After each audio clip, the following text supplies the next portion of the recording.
Bom dia, boa tarde, boa noite a todos. Sejam bem-vindos ao canal Cultura Crítica e Psicanálise. Estamos aqui para fazer a leitura mais um dia da obra da interpretação do sonho do Freud, que inclusive quarta-feira fez 170 aninhos, tão jovem, não é? De nascimento, o, o, o nosso querido mestre dos sonhos. Então, mais justa homenagem para ele do que a gente está lendo a obra magna da psicanálise, né? E que nós vamos compartilhar aqui. É, Vamos ver.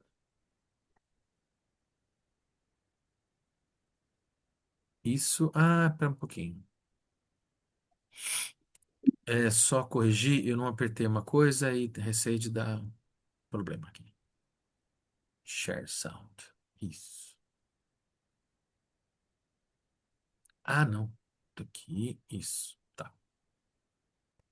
Maravilha. Agora é certeza que vai vir com som e tudo. Isto posto, vamos lá. Nós estamos no PDF na página 63, 63. E no livro físico, nós estamos na página 66, né? Na página 66, 66 do livro físico, né? Então, dá para ver aqui, inclusive, né? Aqui, ó, 66, certo? E estamos na parte C, estímulos e fontes do sonho. Esse é um longo preâmbulo do Freud, que ele faz um grande apanhado, uma espécie de fortuna crítica para pensar no sonho, o que falaram do sonho, a tradição de leitura do sonho diz e tal, né, das mais populares, as mais eruditas. Ele vai fazendo um grande apanhado, né, para até lá pelo meio do livro, bem mais adiante, que ele vai realmente entrar no modo dele, na maneira dele de trabalhar com o sonho. É, Maravilha. Então vamos lá. Estímulos C, estímulos e fontes do sonho. O que devemos entender por estímulos do sonho e fontes do sonho pode ser ilustrado por uma referência ao dito popular: os sonhos vêm do estômago. Por trás do estabelecimento desses conceitos esconde-se uma teoria que concebe o sonho como consequência de uma perturbação do sono. Não se teria sonhado se algo perturbador não tivesse se colocado em movimento no sono. E o sonho é a reação dessa perturbação. Agora eu estou viajando aqui. Tem um ditado em inglês, né, que fala assim: ah, they don't have guts, né? Eles não têm. Que a tradução mais latina possível seria: não tem colhões, né, para fazer tal coisa. Mas esse guts, se eu não estou enganado, don't have guts. Esse guts é vísceras. Então, aí que essa ideia de o sonho, o dizer popular dizendo que o sonho vem do estômago, se a gente pensar que o sonho vem das vísceras, tem tanto num sentido pode ser anatômico, né? Que olha só, comeu muito e teve pesadelo, né? Aquela papo de mãe, papo de vó, né? Não come tarde, meu filho, para você não ter pesadelo, uma coisa assim. Mas também a gente pode pensar simbolicamente no sentido de que é o alimento, ou seja, é a materialidade, né? No sentido da material, do que é material, do que é mais material a vida, é que vai para o sonho. Nesse sentido, não se trata só de uma questão anatômica, mas talvez no sentido de uma questão da nutrição, da sobrevivência. É aquilo que é mais material e necessário à sobrevivência que vai estar fecundando os sonhos, né? Estava pensando agora essa possibilidade de leitura. As discussões. Fábio, Oi, oi, oi, oi. é, eu não sei se também pode ser isso, mas na medicina chinesa, no taoísmo, o estômago é o órgão da preocupação. Então, também tem essa situação, né? Por exemplo, quando a pessoa ela tem gastrite, quando ela começa a ficar muito preocupada, né? Não sei se essa Hum. perturbação poderia estar ligada com isso. É. Eu quero acreditar que, assim, pode ser tudo isso e mais um outro tanto também, né? Assim, no sentido de que tem esse saber popular que coloca nessa chave pode ser tudo isso mesmo, né? E faz bastante sentido, né? Pessoa que tá nervosa, tá com dor de estômago, como você falou, gastrite, né? Tem certamente muito a ver mesmo, né? Se a gente estender do estômago para o intestino, pensar em termos de vísceras, então, né? Aquela coisa do Tem todo um jogo de emoções vinculados às vísceras, né? Como é que é? A questão do fígado, né? Que é a pessoa que tem um inimigo figadal. Isso. Na medicina Né? chinesa, o fígado é o órgão da raiva. Então é porque o Hipócrates tem isso, né? Que são os humores, né? Bilioso, atrabiliário, fleumático, etc e tal, né? Então são todos de uma certa maneira víscera, né?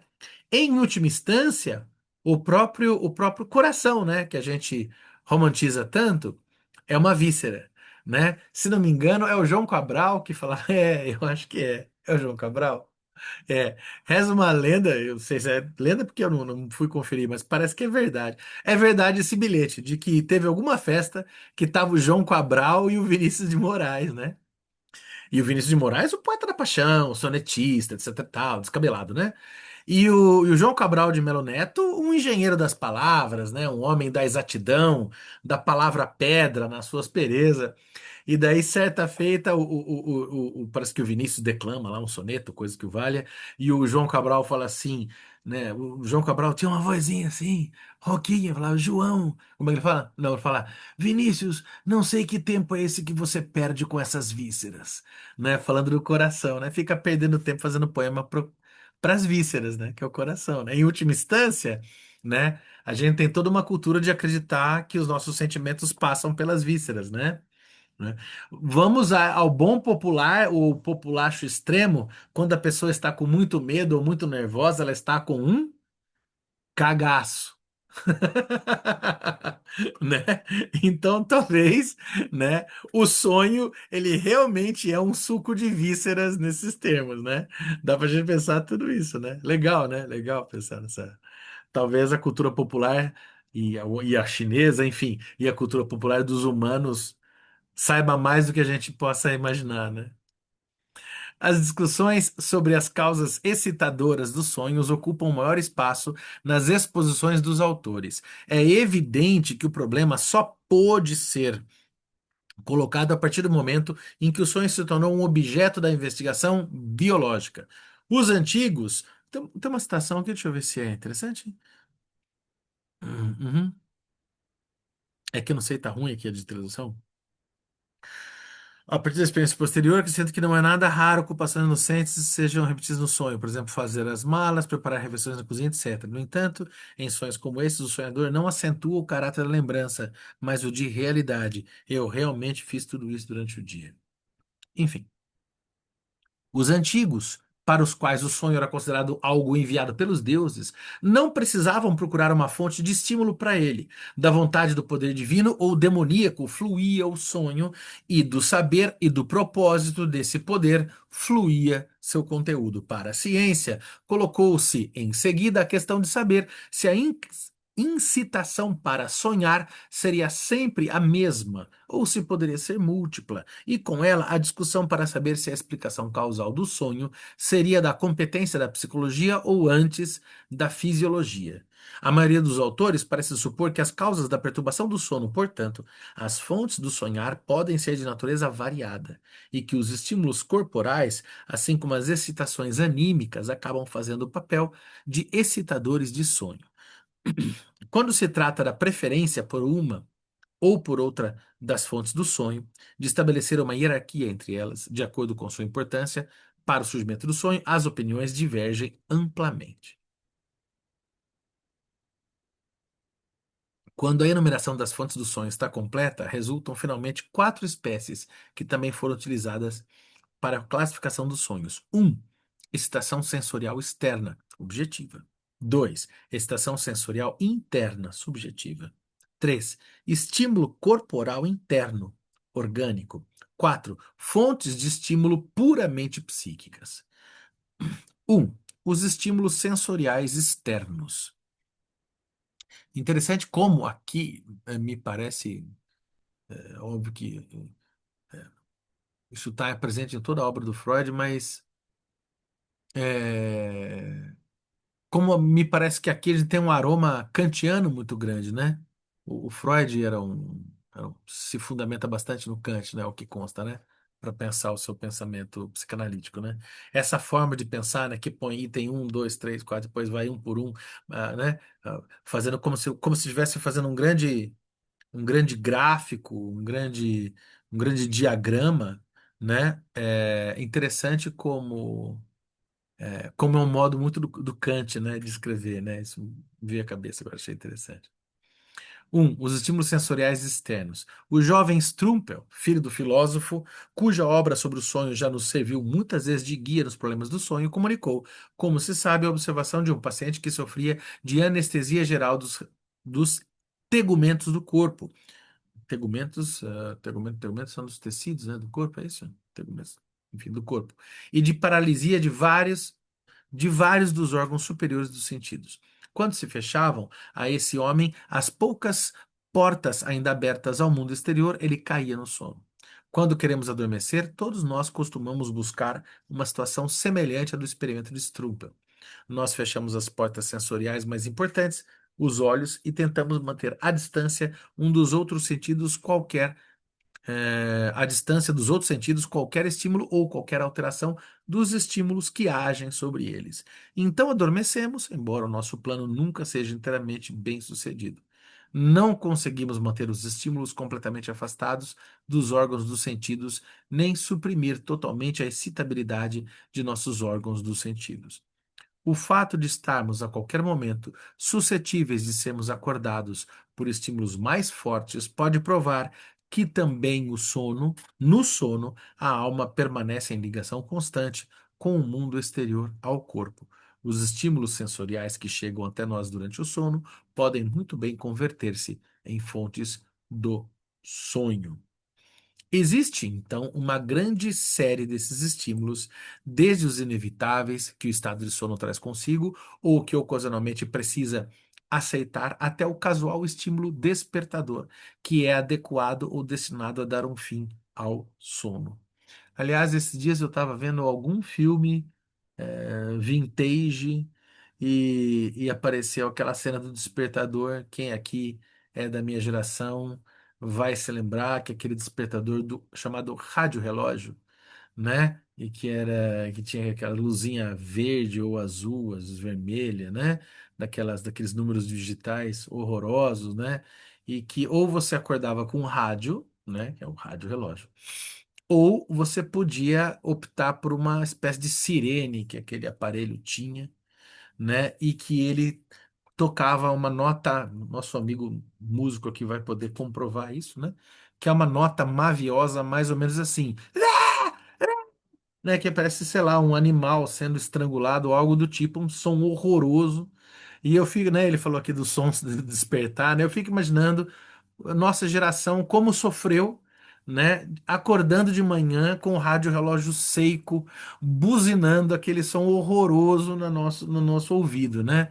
A gente realmente foi muito forte, né? Eu não desejo aquilo nem para o pior inimigo, né? Esse som destinado a despertar do sono dos rádios relógios da década de 80 e 90. Eu Assim. morava ali no CRUSP, Fábio, e tinha um Ah, físico. Eu morava com 5 físicos. Tinha nossa. um físico que trabalhava no IAG, ele acordava com esse som. 6 horas da manhã, feliz da vida, dava uma raiva daquilo, porque o trauma era todo nosso. Era duplamente traumático, né? Primeiro ele acordar com aquilo, porque realmente numa moradia estudantil, se um usar aquela desgraça, todo mundo vai ouvir, necessariamente, né? Éramos em 8 lá. Primeiro é ele acordar com aquilo. Segundo, ele ficar feliz, né? Porque realmente alguém É, acordar eu feliz, seis nunca da vi aquele manhã, cara, eu morei com ele 2 anos, eu nunca vi um dia. Ele a era um gente cara já esquisitíssimo. começa a Esquisitíssimo. melhorar as definições de perversão, né? Alguém acordar 6 horas da manhã feliz, então É, pera lá, né? Como assim? O que é isso, mas né? tem a ver, né? Tem a ver, né? Com o perverso. Não, O realmente. sofrimento é todo nosso. As novas gerações acho que não sabem o que que é. Procurem no YouTube, deve ter, né? Porque quando inventaram o despertador do tinini, tinini, esse daí já era bom. Agora o despertador rádio relógio Seiko da década de 80, 90, realmente era para destruir a alma das pessoas, assim. Aquilo era técnica de Ele tortura. acordava na posição de sentido e marcha. Sem, Terrível. não, não tinha massagem, não. Já ia. Terrível, né? Terrível. Destinados a dar um fim ao sono. Acho que é por isso que eu lembrei, né? Porque realmente não é nem despertar, é dar um fim ao sono, né? Uma luz forte pode penetrar nos olhos, um ruído pode se fazer ouvir, uma substância de odor pungente pode excitar a mucosa nasal. Se acordar com um aroma é porque esse aroma, uau, hein? No sono, podemos descobrir algumas partes do corpo por meio de movimentos involuntários e expô-las a uma sensação de esfriamento ou através de uma mudança de posição, provocar em nós mesmos sensações de pressão e de contato. Dando um spoiler onde vai o debate, né? Quem aqui já dormiu em cima do braço, o braço dormiu mais do que a gente e sonhou que estava com o braço amputado porque não sentia coisas do tipo, né? Onde acontecer, né? Tem também É. aquele sonho do Freud, né? Do menino que o filho que tinha perdido o filho e toca fogo, né? No Aham. caixão, aí ele, pai, não vê que estou ardendo, né?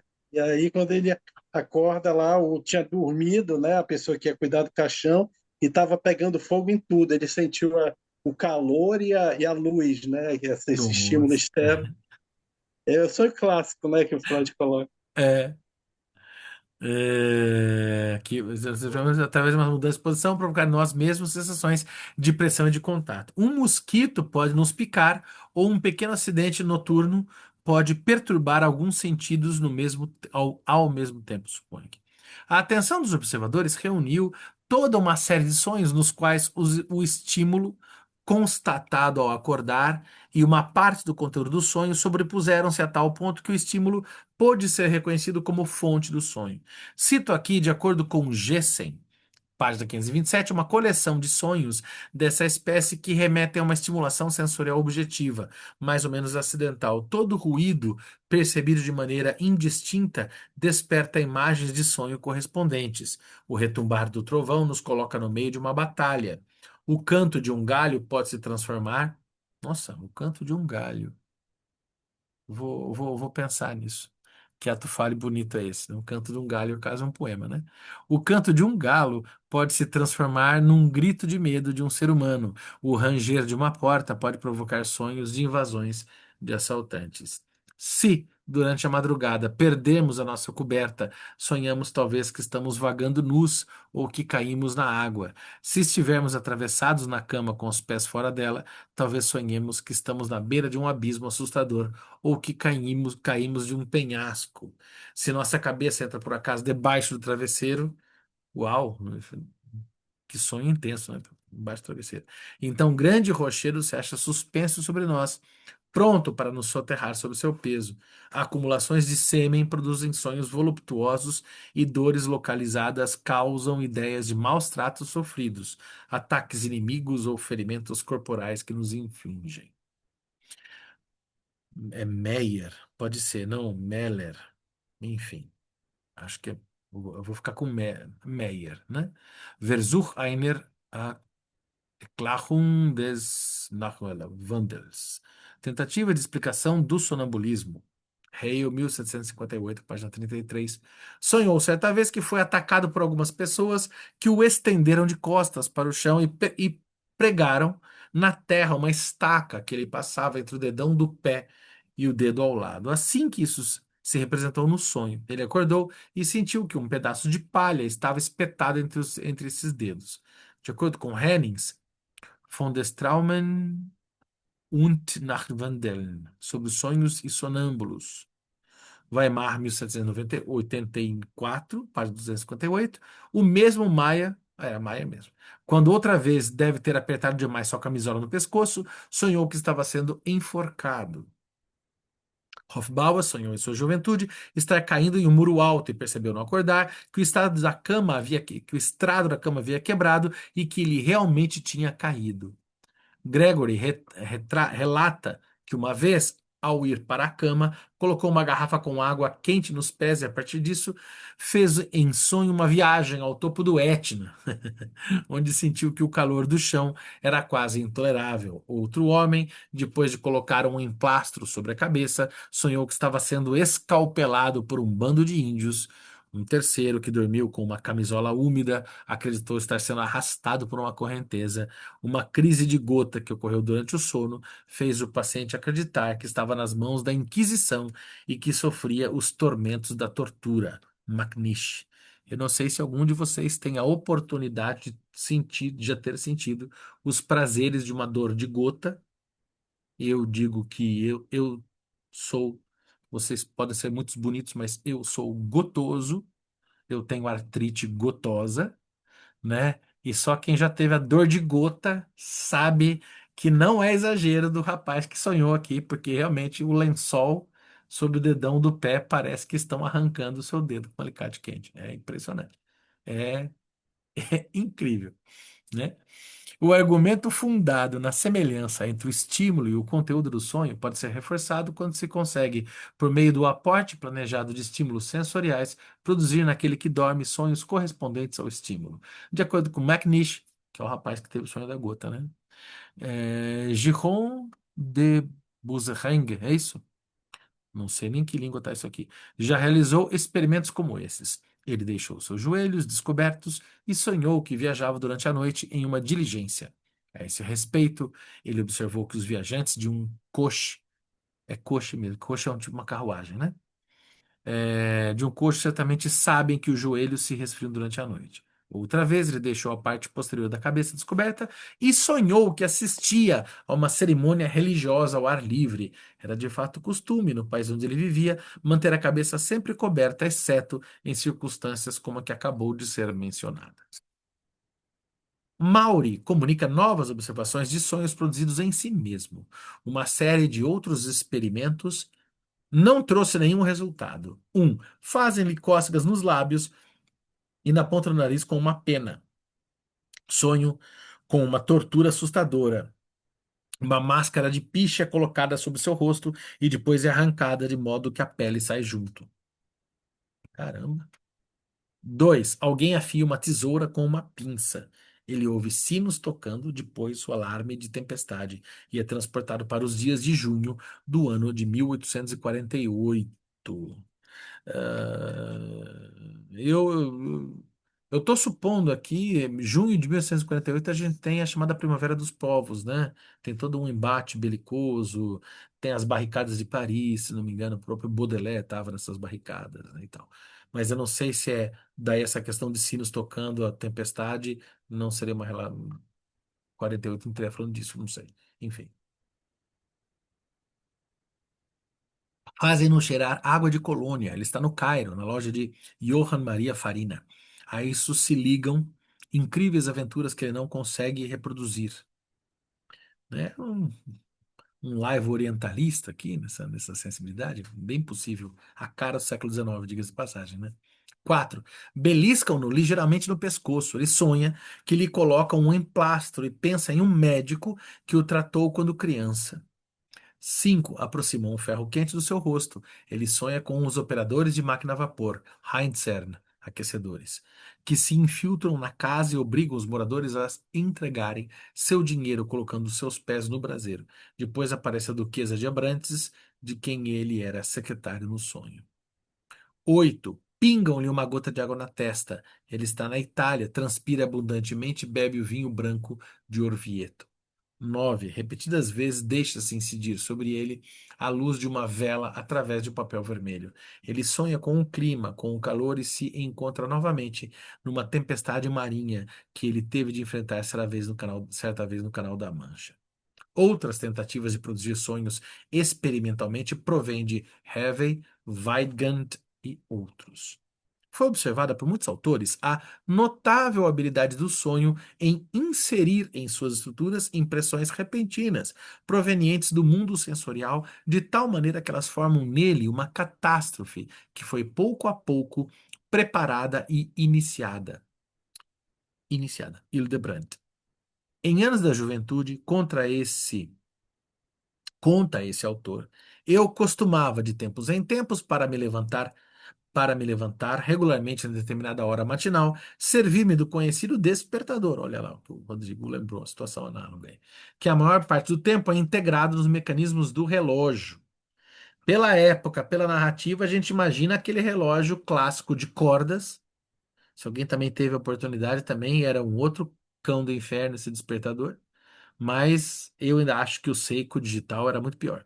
É um despertador de corda que, né, dava corda e tal, ele tem duas campainhas em cima, um martelinho, ele vai trrr, tal, e é um clássico, é, é uma valsa suave perto do Seiko da década de 90, né?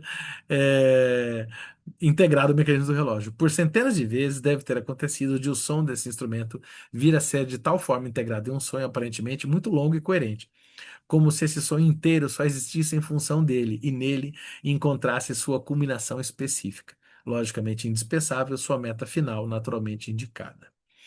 Eu vou trazer aqui uma contribuição, me lembrei agora, né, da época que eu fazia psicologia dos idos do século, finalzinho do século passado, 1997, na USP de Ribeirão, eu costumava acordar, eu tinha um rádio, um microsystem CD player, né, da Sanyo, e eu ouvia sempre o disco 4 do Led Zeppelin, que começa com Hey, hey, mom, say the way you move, don't make it sad, don't make... Badabadabadababra. Bom, então.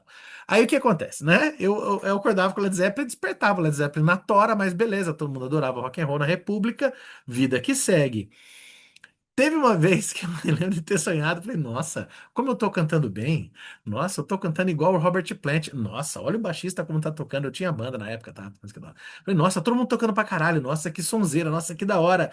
Eu sonhei com o disco inteirinho e não levantei pra aula, que se não me engano era uma aula de psicologia geral e experimental 2. A gente trabalhava com comportamento de macaco e eu achava aquilo insuportável.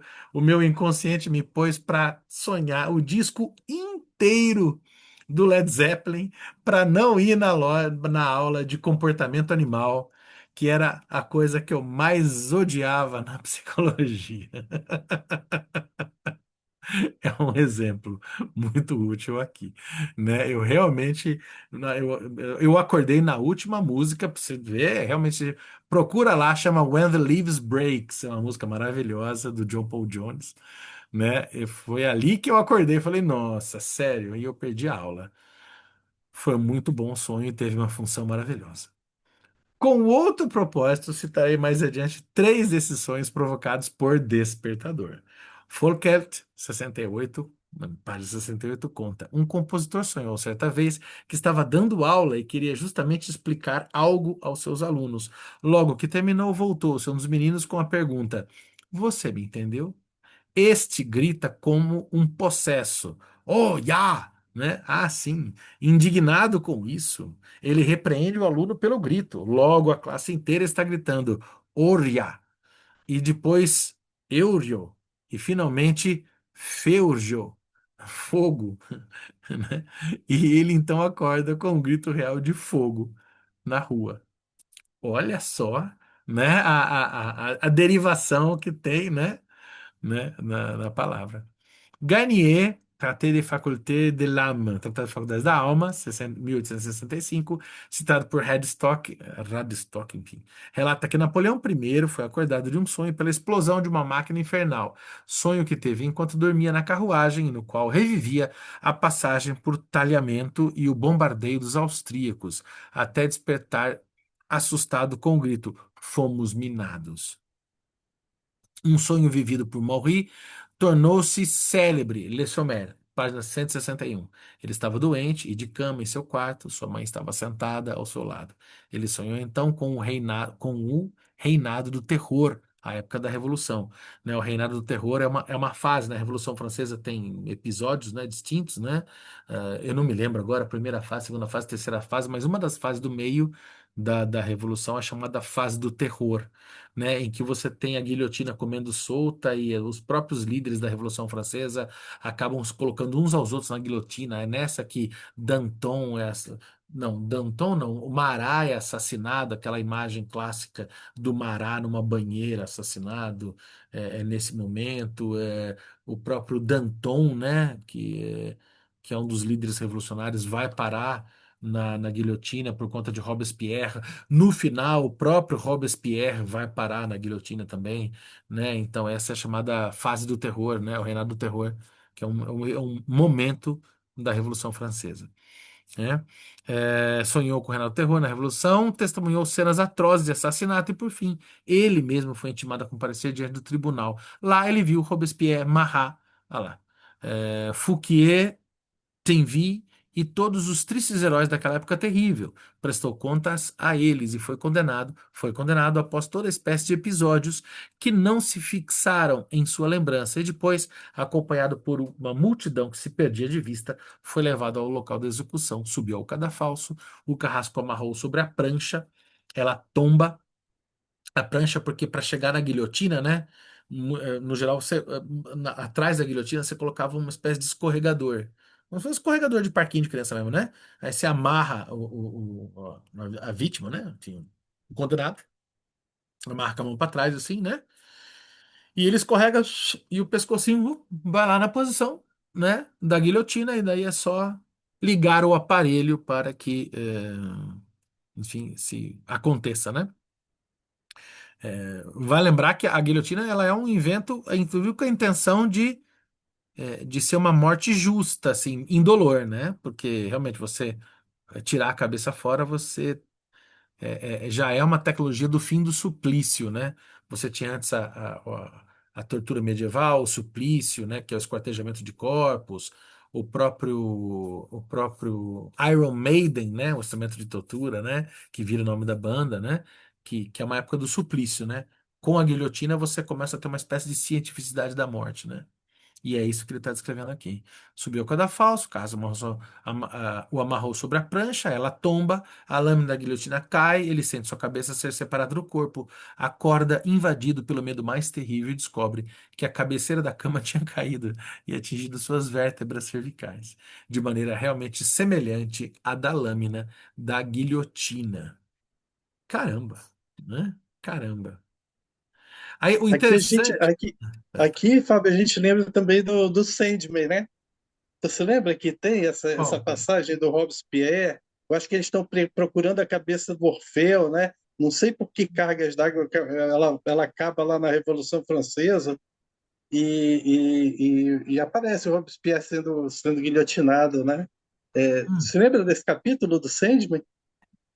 eu acho que esse eu não li. Eu não tenho Sandman. Eu queria comprar o Sandman todo, mas é Ele conta essa caríssimo, história. né? Ele conta essa história todinha lá do Ah, é? Robespierre. Eles estão procurando, se eu não me engano, a cabeça de Orfeu, né? Não tem uma história que o Orfeu perde a cabeça, que é o filho do Sandman, né? Tá. E aí ele perde a Ah, na cabeça. mitologia do Sandman, o Orfeu é o filho do É o Sandman. filho dele. Pô, tá tudo a Aham. ver, né? O filho do sonho E é o é- poeta por excelência, né? Justamente eles estão Aham. procurando saber uma situação do futuro. Parece que ele vê o futuro, né? Ele é tipo um oráculo. E aí ele está lá no meio de outras cabeças da Revolução Francesa que foram guilhotinadas, né? Eles passam pela situação do Olha que legal. Robespierre, que foi guilhotinado também, toda a situação da Revolução Francesa, muito interessante. O Neil Gaiman é cheio dessas coisas, né? De colocar a história dele, a narrativa dele nas narrativas históricas, literárias, Isso, né? Tem lá o Sonho de uma Noite de aham, Verão também, né? Que ele faz. sim. E muito interessante que aqui Mas eu remeteu a não vi gente ao esse. sonho, né? É Olha que interessante que legal. remete aqui ao sonho, né? E aí por isso que a gente vai no Sandman, né?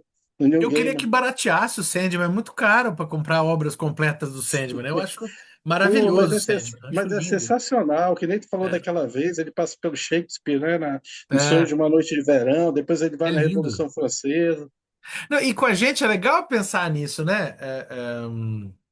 É legal que você tiver, lembrar aí, Beija, traga, porque pô, né? A gente tá trabalhando com a interpretação do sono, né? A interpretação do sonho e o Sandman é isso, né? Aliás, né? Um dos capítulos, acho que mais legais, pela minha opinião, né?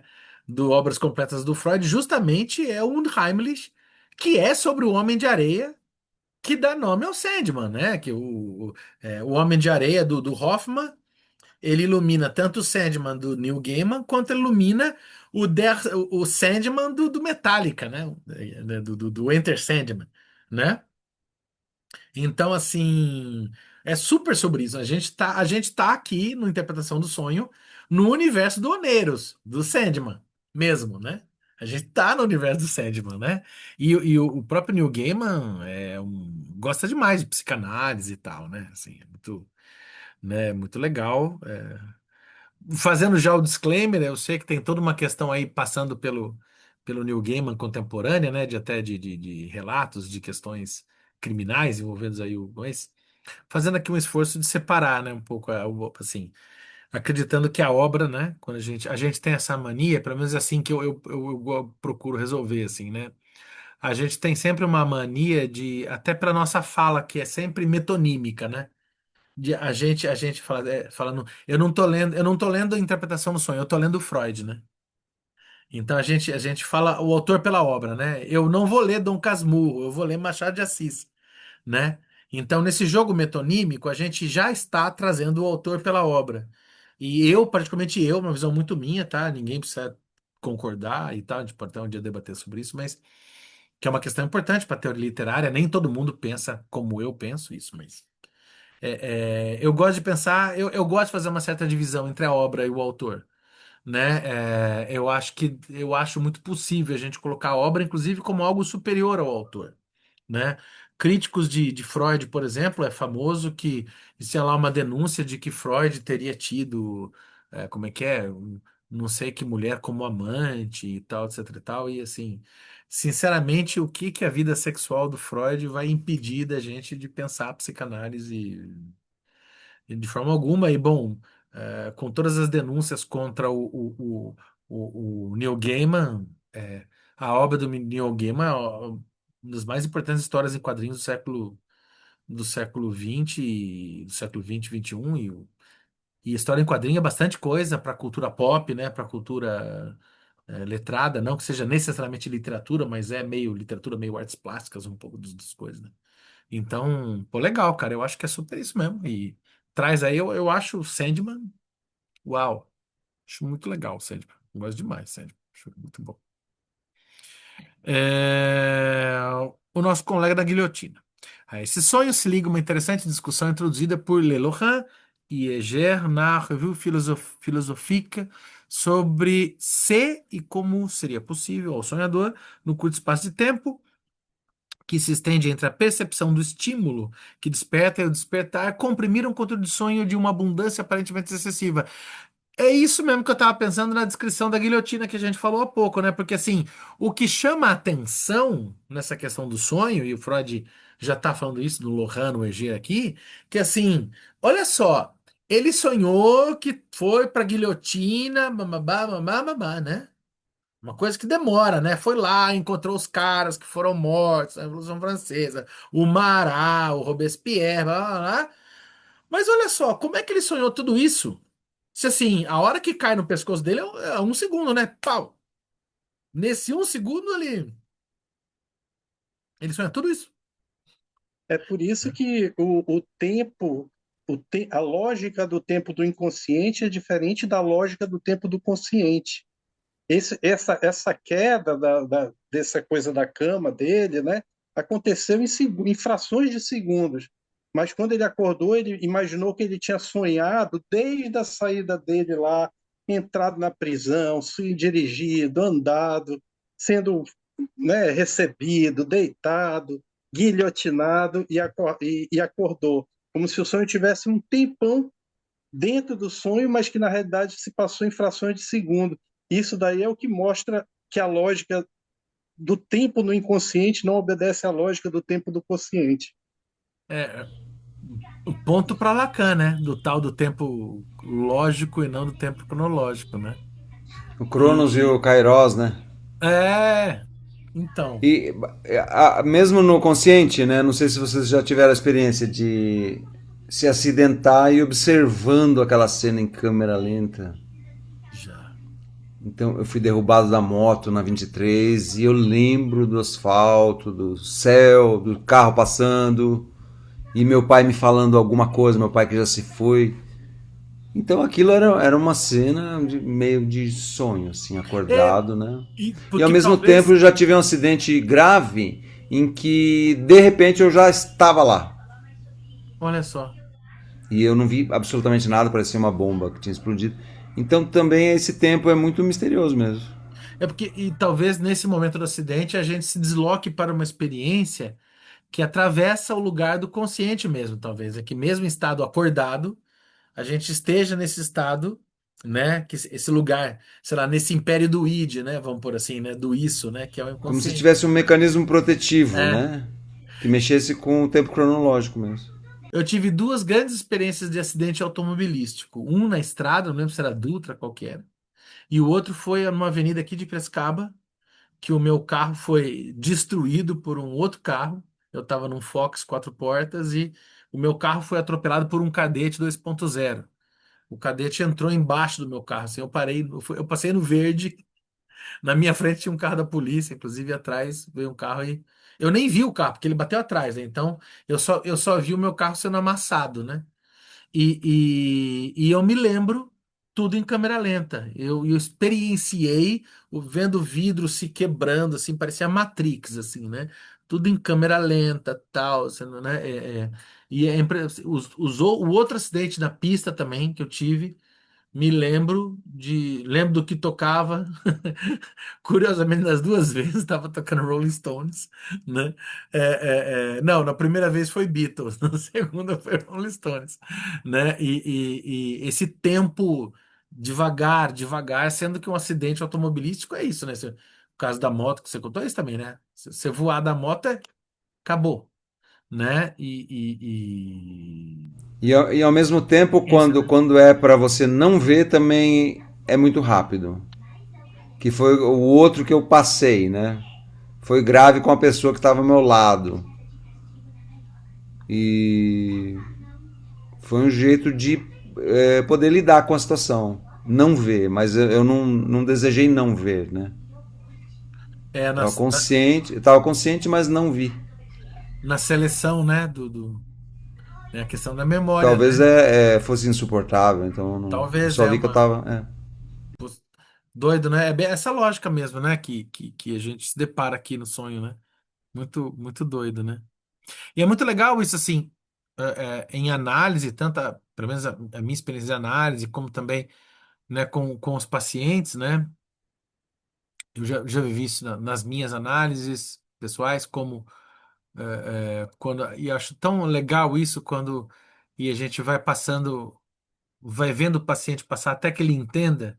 Que é muito interessante. O paciente fala, mas espera, isso daí que eu tô contando, ele lembra de uma coisa, fala, mas isso daí eu era criança.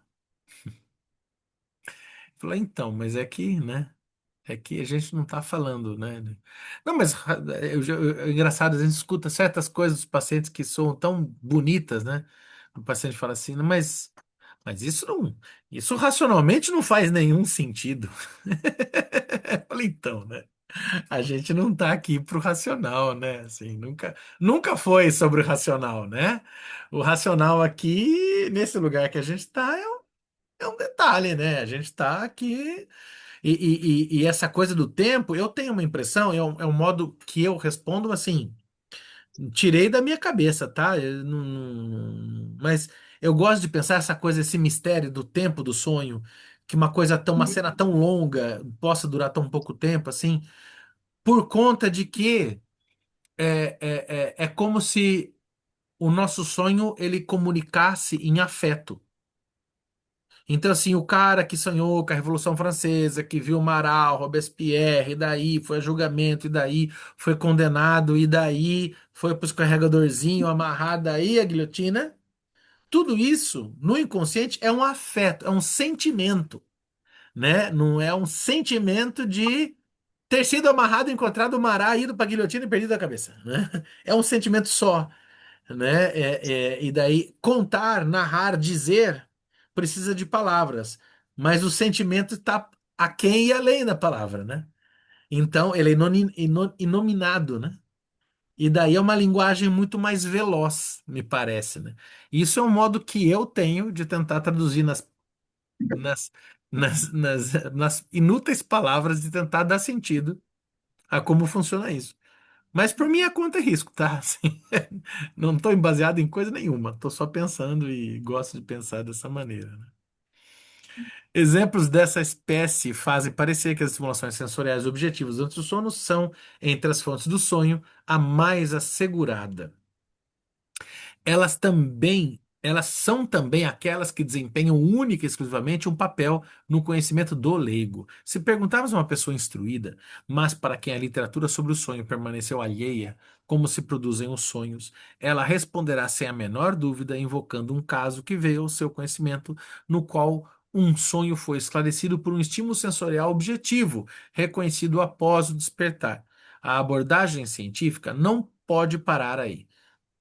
Ela encontra a ocasião de formular outras questões a partir da observação de que o estímulo que age sobre os sentidos durante o sono não surge certamente em sua forma real, mas é substituído por alguma representação que se encontra em alguma relação com ele. Mas a relação que liga o estímulo do sonho e o resultado do sonho é, nas palavras de Maury, une infinité quelconque, mais que n'est pas unique et exclusive.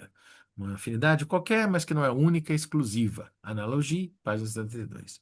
Vejamos, por exemplo, três dos sonhos de Hildebrand provocados por despertadores. Devemos então colocar a questão de saber por que o mesmo estímulo provoca resultados de sonho tão diversos e por que justamente esses. Página 37. Pois bem, em uma manhã de primavera, estou dando um passeio e caminho por campos verdejantes até uma aldeia vizinha. Lá, vejo os moradores em roupas de festa, o livro de cânticos debaixo do braço, dirigindo-se em grande número à igreja.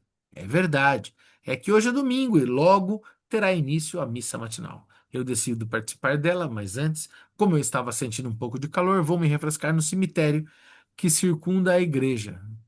Que ótima essa frase, né? Vou me refrescar no cemitério, né? Que circunda a igreja. Enquanto ali leio diversas inscrições sobre as lápides, ouço o sineiro subindo a torre.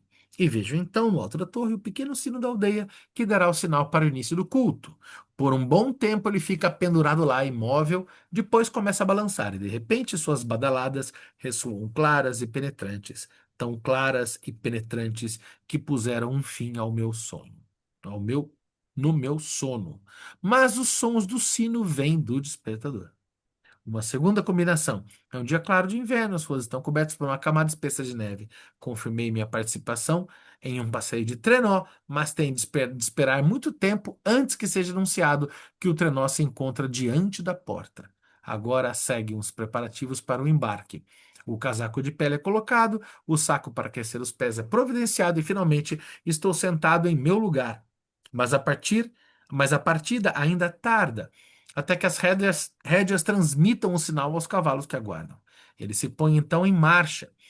Os guizos vigorosamente sacudidos iniciam sua bem conhecida música de janízaros.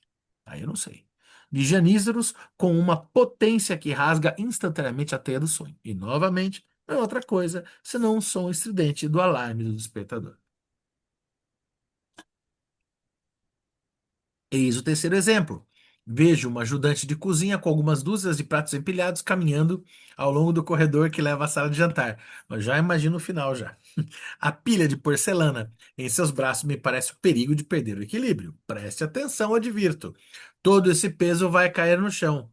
Naturalmente, a contestação inevitável não se faz esperar. Ela já está acostumada com essas coisas, etc.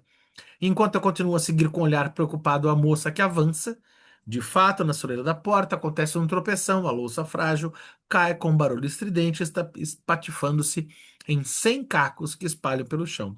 No entanto, o barulho que prossegue sem cessar não é, como logo percebo, propriamente estridente, mas uma verdadeira campainha. E esse alarme, como agora o reconhece aquele que está acordado, era apenas o despertador, cumprindo seu dever. A questão de saber por que a alma no sonho compreende mal a natureza do estímulo sensorial objetivo foi respondida por Strumpf e quase que da mesma maneira por Wundt, no sentido de que a relação aos estímulos que rompem no sonho, ela se encontra colocada entre as condições da formação de ilusões. Uma impressão sensorial é reconhecida por nós corretamente interpretada, ou seja, inserida no grupo de lembranças ao qual, de acordo com todas as experiências anteriores, ela pertence, desde que essa impressão seja suficientemente forte, clara e durável, e desde que disponhamos do tempo necessário para essa reflexão. Se essas condições não forem preenchidas, negligenciamos o objeto do qual provém a impressão. Com base nela, formamos uma ilusão. Se vamos passear em um campo aberto e percebemos indistintamente um objeto distante, pode ocorrer que a princípio o tomemos por um cavalo. Se o olhamos mais de perto, pode impor-se a interpretação de que se trata de uma vaca deitada e, por fim, a representação pode resolver-se com certeza na de um grupo de pessoas sentadas. De natureza igualmente indeterminada são as impressões que a alma recebe através de estímulos externos durante o sono. Com base nelas, ela forma ilusões, pois através da impressão é evocado um maior ou menor número de imagens, de lembranças, por meio das quais a impressão recebe seu valor psíquico. De qual dos muitos círculos de lembranças a se considerar são despertadas as imagens correspondentes e quais das possíveis relações de associação entram em ação nesse caso? Essa questão também permanece indeterminada para Strumpel, em alguma forma abandonada ao arbítrio da vida anímica. Estamos aqui colocados diante de uma escolha. Podemos admitir que realmente não devemos continuar a perseguir a adequação da formação do sonho a uma lei interna e, com isso, renunciar à pergunta sobre se a interpretação da ilusão provocada pela impressão sensorial não está submetida a outras condições. Ou podemos vir a supor que a estimulação sensorial objetiva que incide sobre o sono só exerce um papel modesto enquanto fonte do sonho, em que outros fatores determinam a escolha das imagens de lembranças que são despertadas.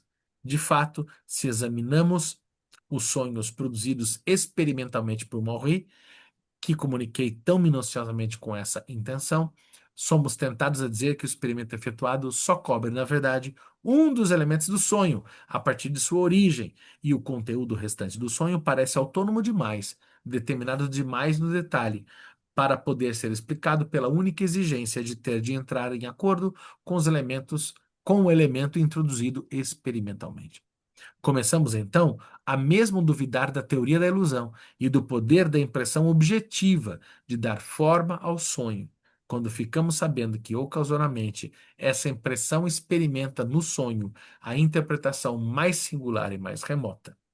É assim que B. M. Simon conta um sonho em que viu pessoas gigantescas sentadas à mesa e ouviu claramente o barulho medonho que produziam suas mandíbulas entrechocando-se na mastigação. Quando ele acordou, ouviu o barulho dos cascos de um cavalo que passava galopando diante de sua janela. Se nesse caso o barulho dos cascos do cavalo despertou justamente representações do círculo de lembranças das viagens de Gulliver, a estadia entre os gigantes de Brobdingnag e as virtuosas criaturas equinas, como eu gostaria talvez de interpretar sem qualquer apoio da parte do autor, não deveria a escolha desse círculo de lembranças tão inusitado para o estímulo ter sido também facilitada por outros motivos. 2. A excitação sensorial interna. Né? Ele foi agora, estava vendo a questão externa, né? E agora ele deixa aberta essa dúvida para falar, olha, mas então tem mais coisa aí. E daí, como é comum no Freud, o Freud, ele é uma espécie de noveleiro, né? É o nosso Valcir Carrasco, muito mais Carrasco que Valcir. Ele pega e escreve as partes da obra dele, sempre assim, né? A gente já concluiu isso em outras leituras do Freud, né? Ele deixa, mas será, né? Será que vai acontecer tal coisa? Não percam as cenas do próximo capítulo, né? Ele sempre dá uma deixa, né? Por isso que você começa a ler Freud e você fala, nossa, por que que eu não consigo parar de ler Freud? Nossa, por que que eu tenho vontade de ficar lendo Freud? Vocês têm esse dilema? Às vezes eu preciso dormir e eu quero ficar lendo Freud. Porque eu gosto de ler o danado Freud. Porque ele é um noveleiro, né? Ele é um fofoqueiro e ele sabe que a gente fica curioso, ele fica deixando Easter eggs para a gente ficar pirando nas batatinhas. né? É assim que o danado funciona. Ele sabe escrever, né? E eu vou aproveitar essa deixa do tio Freud e vou encerrando o nosso encontro por aqui, para também deixar esse gostinho de quero mais, para as pessoas se divertirem na leitura. Certo, gente? No PDF paramos na página 71. No livro físico a gente vai lá para o 2, né? E no livro físico deve estar 70 e alguma coisa, página 74. Certo? É isso aí. Obrigado. E aí, gente? Vivi, Anine, que eu vi. Valeu, gente. Obrigada. Valeu. Boa Eu, sexta-feira Valeu, gente. a todo mundo. Valeu, gente. Bom Obrigado. final de semana para vocês. tchau, pessoal. Um abraço, hein? Valeu. Valeu, Fábio. Valeu.